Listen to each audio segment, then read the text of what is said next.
Bonjour à toutes et à tous, ravi de vous retrouver, numéro 2 de la saison pour Canary Play. On va revenir ensemble, tous ensemble, sur ce magnifique somptueux 0-0 entre Nantes et Lyon. C'était samedi après-midi du côté du stade de la Beaujoire. Le premier tweet de cet après-midi pour ce numéro de Canary Play, il est signé Mours.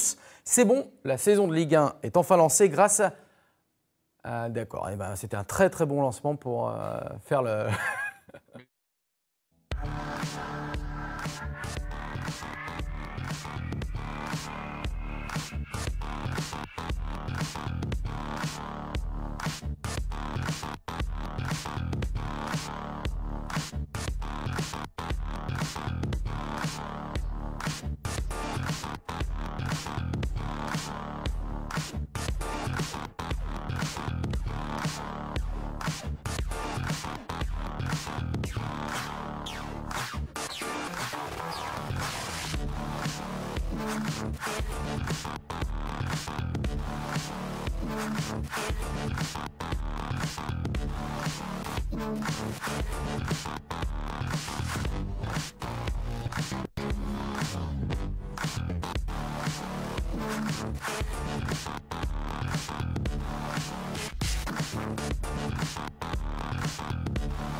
Bonjour à toutes et à tous, ravi de vous retrouver pour ce deuxième numéro de Canary Play de la saison 2017-2018. On va revenir tous ensemble sur ce somptueux 0-0 des Canaries. C'était samedi en fin d'après-midi du côté du stade de la Beaujoire face à l'Olympique Lyonnais. Tout de suite, le premier tweet de cet après-midi, il est signé Mours. C'est bon, la saison de Ligue 1 est enfin lancée grâce au 0-0 de ce Nantes Olympique Lyonnais. J'étais inquiet, un peu d'humour ne fait pas de mal. On va en reparler évidemment avec nos trois invités du jour. Avec Loïc Folio que l'on salue de Ouest France. Salut Loïc. Salut Anthony. Avec également Fred App de l'AFP. Salut Fred. Bonjour.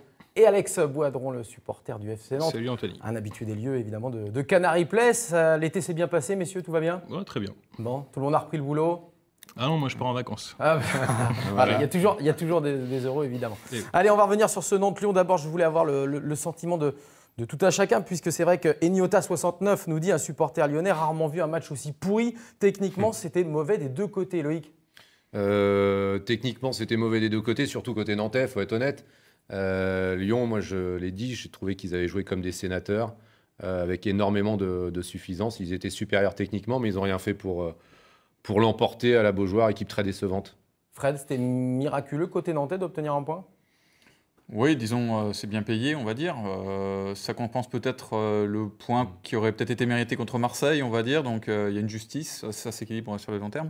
Mais c'est vrai qu'on a hâte de voir Nantes faire autre chose que ça. Effectivement, du côté des supporters, plus de 31 000 quasiment supporters nantais du côté du stade de la Beaujoire. Ça a encouragé du début à la fin, malgré le spectacle proposé. On est content du côté des supporters? On est content, pour l'instant, satisfait de ça, quoi. Mais c'est vrai qu'on aspire à avoir un peu plus de jeu. Là, pour l'instant, il y a l'air d'avoir un bloc solide qui se met en place. Mais en termes de jeu et de projection en contre-attaque, c'est le néant pour l'instant.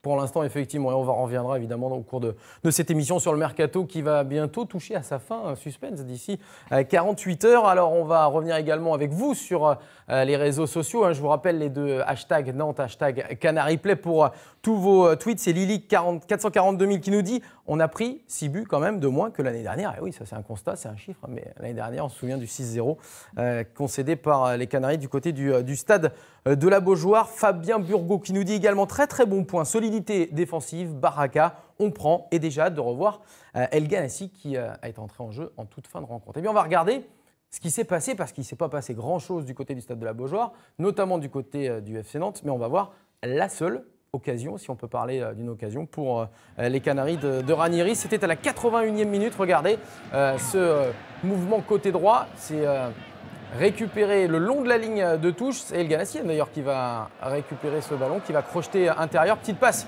dans la profondeur pour Julie Loki du bout du pied. Pas un gros danger quand même. Non, mais enfin, elle est cadrée, je veux dire, ça peut faire but, ça peut être le but de hold-up. On sent le statisticien chez toi, là. Ça peut faire but. C'est mon côté matheux. Oui, c'est ça.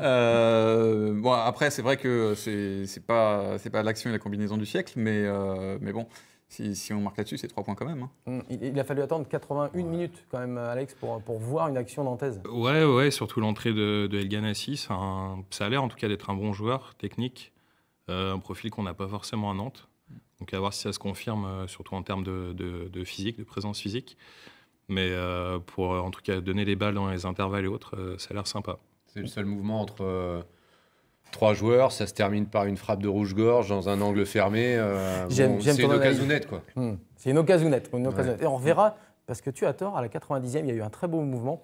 Bon, qui n'était peut-être pas une occasionnette, mais on la reverra inévitablement. Par contre, c'est vrai que c'était très très peu, notamment cette première période complètement insipide côté nantais. Alors, Ramé 44 000 qui nous dit sur Twitter, match très faible des Nantais face à des Lyonnais qui se prennent pour des cadors. Le courage paye 1 point today. Et c'est vrai que c'est assez bien résumé. On va regarder les occasions du côté de l'Olympique Lyonnais. Ça avait plutôt bien démarré côté rhodanien avec cette combinaison bien trouvée par Fekir. Là, c'est évidemment Traoré qui arrive à ajuster pied gauche, mais Tatarou Sanou, l'une des 8 recrues nantaises de cette intersaison, s'interpose brillant. On en reparlera de Tatarou Sanou parce que c'est certainement la plus grande satisfaction nantaise de ce début de saison.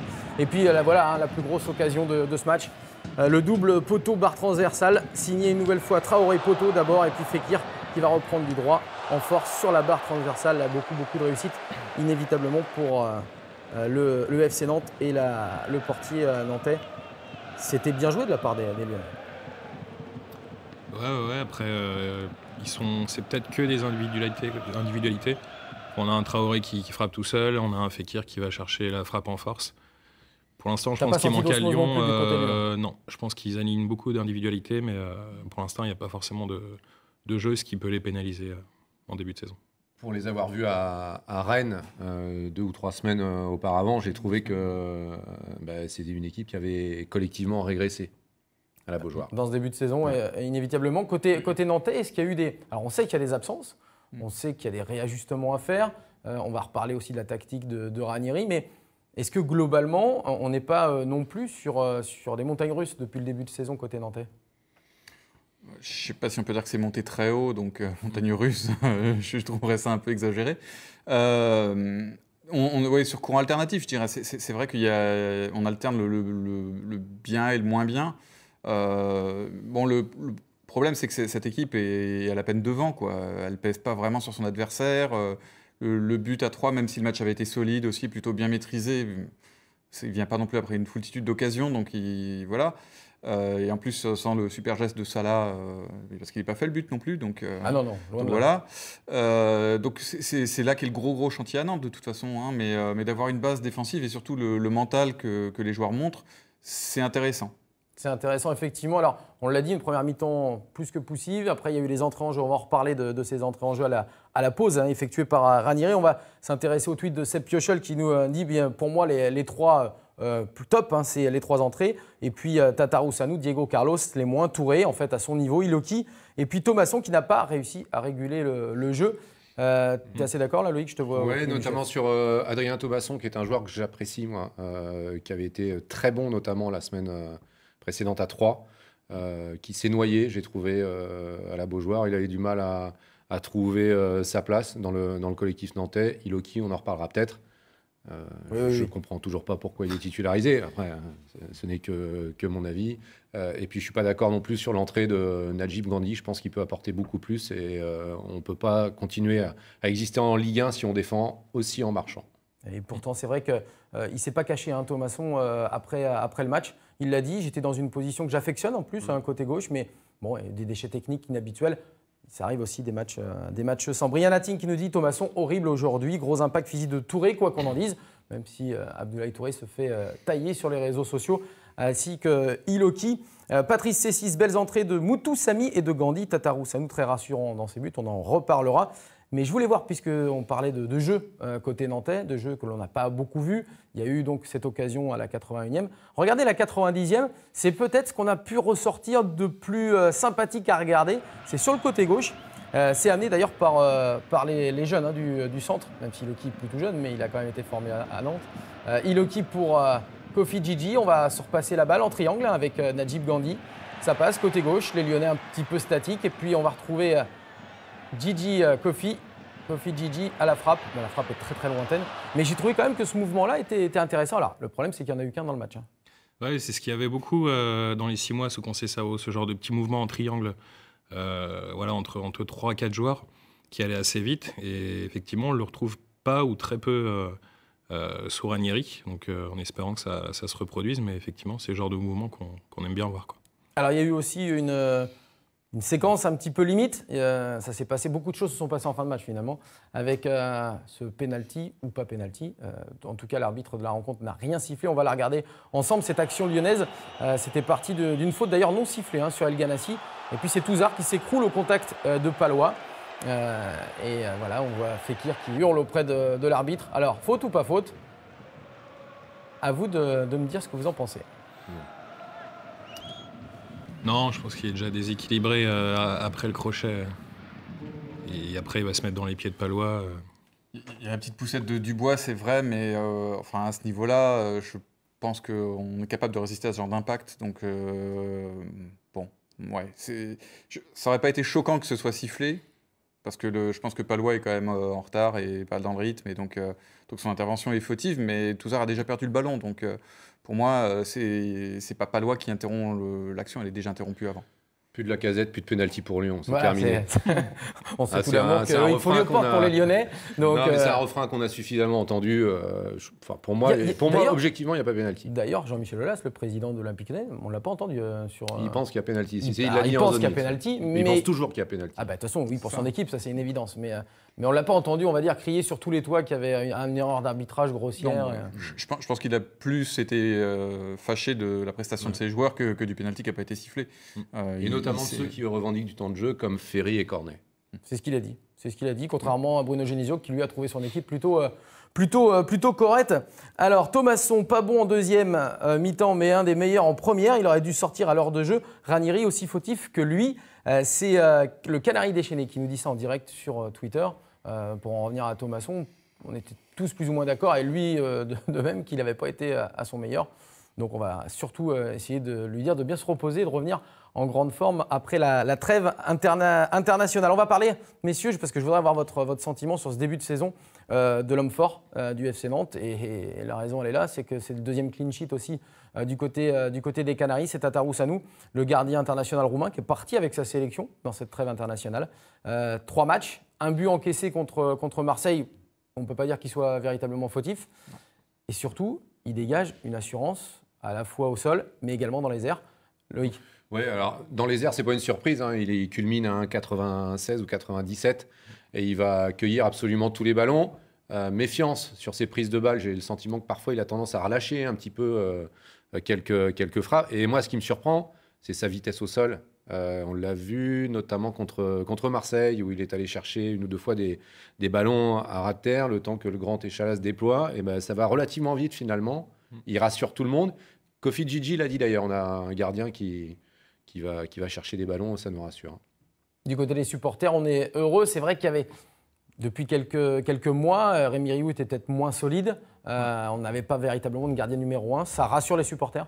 Oui, parce qu'effectivement, Rioux était moins solide. Dupé faisait le travail sur sa ligne et autres, mais on avait quand même un gros problème au niveau des sorties aériennes. Et là, le fait est que, effectivement, lui, il n'a pas de souci pour s'imposer dans les airs. Peut-être, j'attends de voir également plus sur les phases de jeu comme les corners, les coups francs. Parce qu'il est bon sur il est bon sur les sorties aériennes, comme il a fait contre Marseille, des frappes ou en lucarne ou des têtes un peu lobées. Après, sur les sorties au milieu des joueurs, là, je demande à confirmer. Juste avant qu'on retrouve Loïc, c'est Emma Ingand qui nous dit en direct: c'est normal que je sois 100% sereine quand l'adversaire attaque, tant Cyprien Tataru Sanu est exceptionnel. Quel gardien! Et on espère surtout qu'il va continuer dans ce rythme-là. Ouais, puis juste, moi je trouve qu'à sa palette, il faut aussi rajouter une qualité de jeu au pied qui a l'air assez convaincante. Qui est plutôt pleine. Ouais. Et puis moi j'ai trouvé une sérénité, quoi. Ouais. Le garçon il panique pas. Non, mais c'est un joueur d'expérience, hein. C'est un joueur qui a 31 ans. Oui, et puis qui a une expérience internationale, qui vient de la Fiorentina, qui était un bon gardien de Serie A déjà avant. Donc je pense qu'effectivement il peut tirer vers le haut aussi la défense.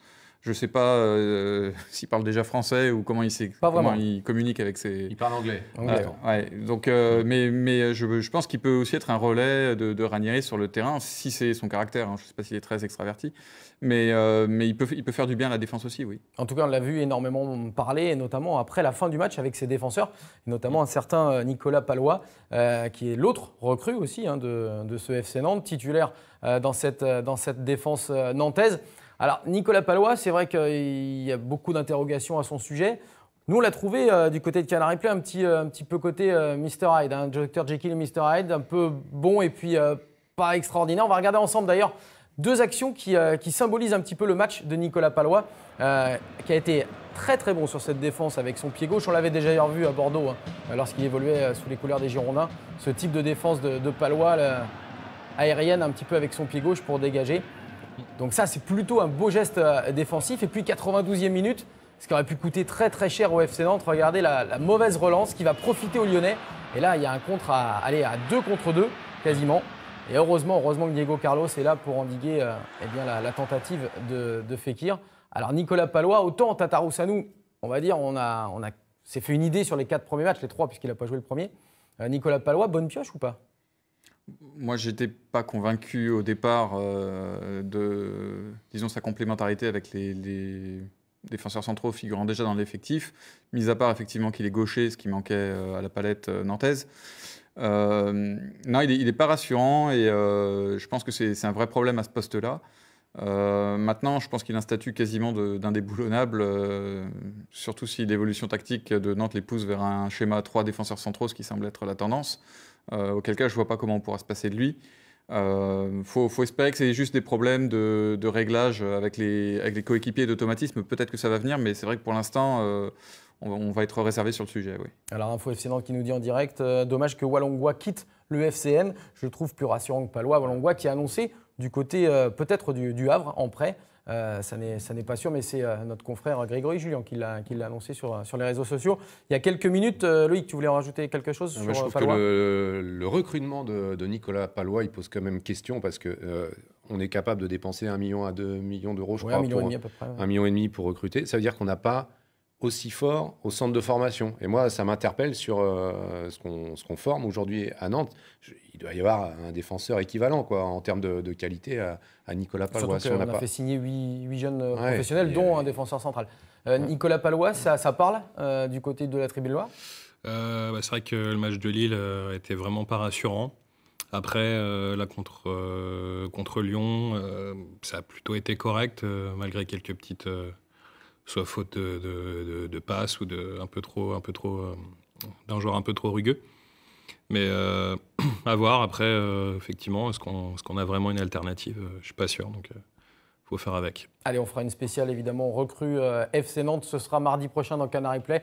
Lors de la trêve internationale, on en reparlera de toutes ces recrues et certainement qu'il y en aura d'autres puisque dans quelques minutes, on va parler du mercato du FC Nantes. On referme la page Nantes Olympique Lyonnais par les jeunes, on le disait. Ranieri à la pause. Alors, on n'est évidemment pas à l'image du tacticien italien, mais on était tous unanimes en tribune de presse.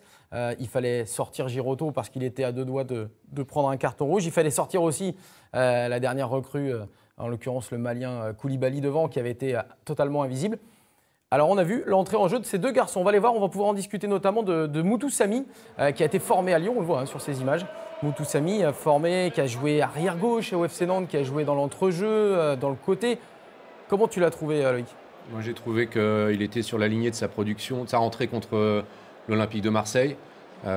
Beaucoup de sérénité, de sobriété, de simplicité, puis de l'activité, de la justesse technique des 2 entrants. Là, si on évoque les cas de Najib Gandhi et de Samuel Moutou Samy, c'est celui qui m'a le plus convaincu.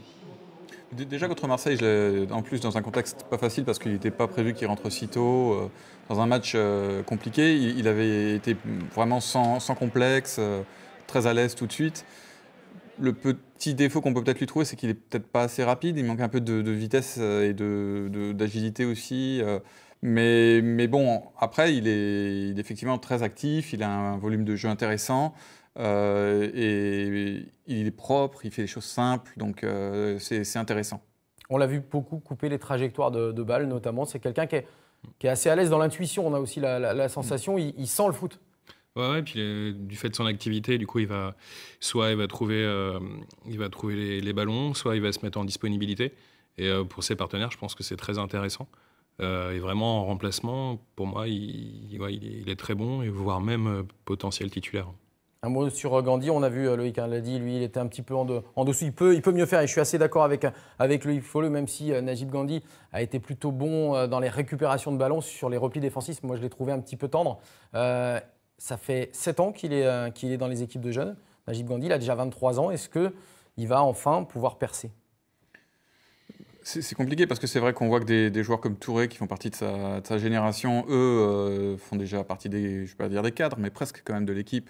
Alors que lui, là, on en est encore à se poser la question et à vouloir lui donner du temps de jeu, ce qui est pas bon signe quand même à cet âge-là. Donc, et en plus, quand il rentre, c'est vrai qu'on ne peut pas dire qu'il donne l'impression de vouloir prouver vraiment qu'il a sa place, ce qui est là aussi un problème. Donc, il ne faudra pas qu'il tarde à se mettre au niveau, parce que sinon, le train va partir sans lui, quoi. Et on va voir aussi si c'est jeune, eh bien, on va avoir du temps de jeu, parce qu'il y aura le retour aussi des autres joueurs comme Valentin Rongier, comme Kaša Niklić, et tous ceux qui vont revenir dans le groupe nantais. On vous le rappelle, #CanaryPlay, #FC Nantes pour nous envoyer vos tweets en direct avant ou après l'émission, bien évidemment. On va passer au mercato, puisqu'il ne reste que 48 heures, un tout petit peu plus, avant que ce mercato s'achève. Messieurs, on a appris, puisqu'on était au match ensemble pour ce Nantes-Lyon, que Cabella était sur le point de signer au FC Nantes. Et bien finalement, il va aller du côté du club cher à Loïc Folio, du côté de Saint-Etienne, content de récupérer ce Rémi Cabella qui visiblement a écouté son club. Ouais, je pense. Ouais. C'est surtout Valdemar Kita qui a peut-être fait une annonce un peu précipitée samedi dans l'espoir de conquérir les cœurs des supporters nantais. Et de Ranieri peut-être aussi. Et de Ranieri aussi. Après, je ne suis pas persuadé que ce soit une mauvaise opération pour Nantes de ne pas attirer dans ses filets Cabella, si le club parvient à trouver l'équivalent. Je parle en termes d'état d'esprit. Cabella, donc pas au FC Nantes. C'est vrai qu'on a besoin de joueurs techniques, c'en était un. Ouais, c'est en qualité de foot, je pense que ça aurait été intéressant.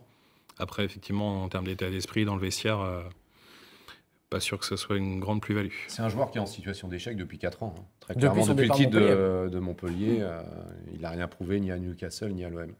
Donc c'est vrai que c'est plutôt finalement une bonne opération pour Nantes, ou est-ce qu'il va falloir… Comme le dit Loïc, le problème c'est que Nantes a de grosses carences dans ce domaine-là. Donc on aurait presque été soulagé d'avoir au moins un Cabella qui arrive. Maintenant, très sincèrement, c'est pas le meilleur choix pour Nantes, c'est vrai, mais on voit pas trop d'autres pistes derrière, et c'est ça le plus inquiétant finalement. Oui, parce qu'on a parlé très tôt dans la matinée, voire dans la nuit, de Claudio Beauvu qui était en échec au Celta Vigo, l'ancien Guingampais, l'ancien Lyonnais. Tout le monde a dit bah oui, il va venir au FC Nantes. Mais non, finalement, il signe du côté de Leganés en prêt payant d'ailleurs. Et Leganés, c'est vrai que c'est très attirant. Alors, certainement parce que c'est la banlieue de Madrid, que le salaire doit être bon. Mais ça ne parle pas. Mais ça veut dire qu'aujourd'hui, le FC Nantes ne peut pas se placer en concurrent de ces clubs-là. C'est avec Leganés. Avec Leganés. Oui, c'est quand même problématique, non ? Oui, c'est sûr. Maintenant, il y a une partie de la masse salariale qui va à l'entraîneur, qui est quand même conséquente. Avec un entraîneur, on pourrait presque avoir 4 joueurs. Donc voilà, c'est un choix qui a été opéré, dont on paye un peu les conséquences maintenant aussi. Nantes n'a pas des ressources illimitées. Ils sont prêts à mettre 4 millions, ou entre 4 et 5 sur un Brésilien. Ce qui est là aussi Lucas, une somme. Oui, les Corinthians. C'est une grosse somme. Mais bon, voilà. Après, qu'on ne fasse pas de folie sur Cabella, moi, ça me semble relativement sain comme gestion. Puisqu'on parle de 250 000 euros de salaire. Ça veut dire, sur un an, c'est 3 millions. Franchement, j'aurais trouvé que c'était du gâchis aussi, de ce point de vue-là. Alors effectivement, on va aussi pointer du doigt le fait qu'il n'y a plus de cellules de recrutement du côté du FC Nantes. Donc on arrive toujours au 29 août avec cette idée dans la tête de se dire On n'a peut-être pas eu les meilleurs choix qu'on voulait, mais c'est tous les ans pareil. Moi, j'ai très peur qu'on revive le même mini psychodrame qu'il y avait avec René Girard au 1er septembre. C'est sûr. Où on va dire, il y a des besoins qui avaient été identifiés très tôt, début juillet, et on arrive au 31 août, et ils n'ont pas été réglés. Et ça, c'est inadmissible. C'est inadmissible. C'est pas professionnel, et quoi qu'on en dise, on ne peut pas continuer à faire du recrutement aux petits doigts mouillés par des réseaux, on ne sait comment. Ou le dernier qui a parlé a raison chez les agents. On écoute ce que font les autres pour essayer de se placer sur des joueurs qui intéressent d'autres clubs. Ça ne fonctionne pas comme ça, le football professionnel. Et surtout le sentiment que si tu n'arrives pas à faire un milieu offensif, c'est pas grave, tu vas faire un défenseur, etc. Qu'il n'y a pas de ligne directrice, de fil conducteur dans cette campagne de recrutement. Juste un mot sur la cellule de recrutement, justement. Un échec la saison dernière, Nikolaj Thomsen. Mais sinon, Diego Carlos, Lucas Lima, avant, Gillet, Salah, Thomasson, c'était la cellule recrutement qui faisait avec les moyens qu'on lui donnait. C'est-à-dire, on lui disait il faut trouver des défenseurs centraux, par exemple comme Diego Carlos, mais pas plus de 35 000 par mois. Et voilà, c'est quand même une réussite. Donc la cellule recrutement servait à quelque chose. Effectivement. Matom 1899 qui nous rejoint sur Canary Play en direct. Pour Cabella, c'est dommage, ça aurait pu relever le niveau technique de l'attaque, c'est pas faux. Mais comme l'a expliqué avec beaucoup de lucidité, eh bien, Fred Happ, c'est vrai que ça aurait pu coûter aussi très cher au niveau du FC Nantes. On va finir sur cet aspect mercato, puisque, à mon avis, des noms vont encore fleurir, des noms exotiques, puisqu'on n'a pas vraiment de noms, nous, à vous donner. Ça flirte pas trop avec les dernières recrues du côté du FC Nantes. Eh bien, on va parler de Préjus Nkoulma, parce que quand même, est-ce que la recrue, finalement, la meilleure recrue, ce ne serait pas lui, s'il reste au FC Nantes? Aujourd'hui, offensivement, il y a trop d'incertitudes à Nantes pour pouvoir se passer de Préjus Nkoulma, qui, avec Emiliano Sala, la saison dernière, faisait quand même une belle doublette. Alors, des fois, il jouait un petit peu excentré, côté droit, notamment. Mais c'était être défenseur et scoltiner les deux pendant 90 minutes.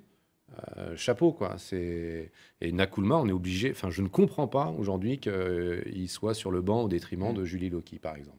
Je pèse mes mots quand je dis ça. Pour moi, si Nkoulma part et que personne n'arrive, c'est une catastrophe pour Nantes. C'est une catastrophe pour Nantes. Là, il faudra vraiment revoir les objectifs à la baisse, parce que je ne vois pas comment, avec l'effectif tel qu'il est, moins Nkoulma, on va pouvoir construire quelque chose d'un peu conquérant et d'un peu intéressant. Et à terme, c'est aussi les relations avec le public qui vont être dégradées. Donc il y a quand même énormément qui se joue dans les 48 heures qui viennent. Alex, beaucoup d'espoir a été né suite aux 6 derniers mois avec Conceição. On avait parlé d'objectifs élevés, pourquoi pas d'Europe la saison d'après, on sait qu'il est parti. Le recrutement, côté supporter, on le voit comment ? Pour moi, c'est trop de pistes exotiques, trop de joueurs inconnus. On ne va pas chercher des joueurs qui pourraient être en fin de contrat dans d'autres clubs en Ligue 1 ou voilà, qui seront à un an du terme de leur contrat. On n'essaye pas d'aller chercher des valeurs sûres et du coup, ça amène trop d'incertitudes. Tu peux faire quelques paris, 1 ou 2 paris, mais tu mises pas tout ton recrutement sur des paris. Et il faut connaître après le national, la Ligue 2, la Ligue 1. Et aujourd'hui, il y a plus de cellules de recrutement. Même en Ligue 1. Mais il y a des superviseurs qui vont quand même voir les matchs. J'imagine José Cédric quand même. Il y a un club qui est quand même pas très loin, qui est Angers, dont le travail est aux antipodes de Nantes et dont Nantes devrait s'inspirer. Quand ils font Fulgini à Valenciennes, qui maintenant est convoqué chez les International Espoir et qui a fait quand même 4 bons premiers matchs, des joueurs comme ça, c'est typiquement le profil sur lequel Nantes devrait être. Et on n'entend jamais parler de Nantes pour ces joueurs-là. Parce que Valdemar Kita en fait une question de principe. On lui a demandé plusieurs fois les saisons précédentes pourquoi on n'allait pas recruter en Ligue 2. Ouais, mais on est Nantes quand même. Et on est Nantes. Et Romain Thomas, il était à Carquefou. Il s'exprime aujourd'hui très bien en Ligue 1. Enfin, il y a des joueurs qui ont le potentiel. Et il a signé jusqu'en 2022. C'est Info FC Nantes qui nous dit en direct sur Twitter. On parlait des noms. Justement, il nous parle de Lucas Borges et de Anicet Abel. Anicet, je ne sais pas si je le dis bien, si c'est Anicet, Aniket. Abel, en tout cas, dont l'un des deux aurait déjà pris l'avion pour venir en direction. Mais Anicet Abel, c'est à nouveau un milieu défensif, si je ne me trompe pas. C'est celui de Ludo Goretz Oui. On va empiler les milieux on était sur Cabella, donc si j'ai bien compris. Voilà. Donc, non, mais on fait des joueurs pour faire des joueurs. C'est en tout cas les pistes les plus chaudes, dont un qui aurait pris l'avion, en tout cas. Vous le savez, le mercato s'achève jeudi à minuit, le jeudi 31 août.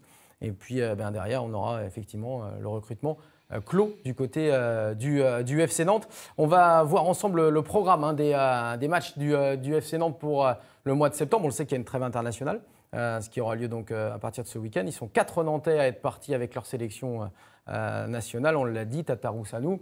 Il y a également Krin qui est parti du côté la Slovénie. Avec la Slovénie. Et puis les deux autres, je suis en train de les chercher. C'est vrai que je les avais pas repris, mais je sais qu'il y en a 4 en tout cas de parties qui vont revenir mardi prochain pour juste après le nouveau numéro de Canary Play. On va regarder donc ensemble les matchs. On l'a dit, peut-être plus abordable qu'au mois d'août. Le déplacement chez Michel Derzakarian à Montpellier, ce sera le prochain. Ça peut-être pas très abordable, mais bon, on en reparlera. Montpellier n'est pas extraordinaire. Non. C'est vrai. Montpellier n'est pas extraordinaire. Et Montpellier qui voulait récupérer Cabella, je ne sais pas avec quel argent, mais c'est ce qu'il voulait en tout cas du côté de Derzakarian. Dans le camp, ce sera à la mi-septembre. Et puis il y aura un déplacement à Strasbourg le dimanche. Il n'est pas si facile que ça le calendrier. Alors oui. Mais il est peut-être plus abordable que Lyon. À ce niveau, mon cher Loïc, il n'y a aucun match facile. C'est bien. On voit qu'il a l'expérience. Les uns après les autres. D'accord. L'important, c'est les 90 minutes. Effectivement, Nico Radioson qui nous dit Nakoulma est le seul à avoir un profil de dynamiteur. S'en séparer, c'est perdre un joueur qui peut changer un match. Et on est tout à fait d'accord, je pense, sur ce plateau avec notre confrère de Radio Sun. On va évidemment dédier ce numéro de Canary Play, le deuxième de la saison, on l'a dit. Un groupe nantais qu'on adore et qui a perdu l'un des siens il y a quelques jours. Je veux évidemment parler d'Elmer Footbeat. On va écouter ensemble. Ils étaient sur ce plateau au mois d'avril dernier, en 2016. On avait passé un super moment. Et bien cette émission, on l'a dédiée évidemment à Twistos qui nous a quittés, alias Vincent Lemoine, alias Twistos. On écoute Elmer Footbeat quelques secondes. Il est blablabla, il fait froid ou je ne sais quoi. C'est pas très compliqué pour vivre heureux, une seule vérité. Il faut savoir se satisfaire du strict nécessaire. À poil les filles, la vie est bien trop belle. À poil les filles, oui la vie est belle. À poil les filles, car la vie est bien trop belle quand vous y êtes. Et voilà, à poil les filles avec Twistos et toute sa bande de copains d'Elmer Footbeat à qui on fait un gros bisou cet après-midi évidemment sur le plateau de Canary Play. Un mot avant de se quitter, on va évidemment souhaiter un très bon anniversaire à Xavi, pas le footballeur du FC Barcelone mais mon fils, donc voilà, on en profite un petit peu pour lui souhaiter son anniversaire, c'est 8 ans et on va se retrouver mardi prochain. Il n'y aura pas de match, on l'a dit ce week-end, puisqu'il y a la pause internationale, mais il y aura la préparation du match face à Montpellier, le déplacement, on l'a dit, chez Michel Derzakarian. On va remercier toutes les équipes techniques autour de nos gars dans la régie, évidemment, avec nos invités. Loïc Folio, merci beaucoup. On va se retrouver d'ici quelques jours, bien évidemment. Fred App également, le vacancier, Alex Boidron, que l'on remercie d'être passé entre deux plages ici sur le plateau de Canary Play. Et puis, on va se retrouver donc mardi prochain pour un nouveau numéro. D'ici là, passez une excellente semaine à toutes et à tous. Bye bye.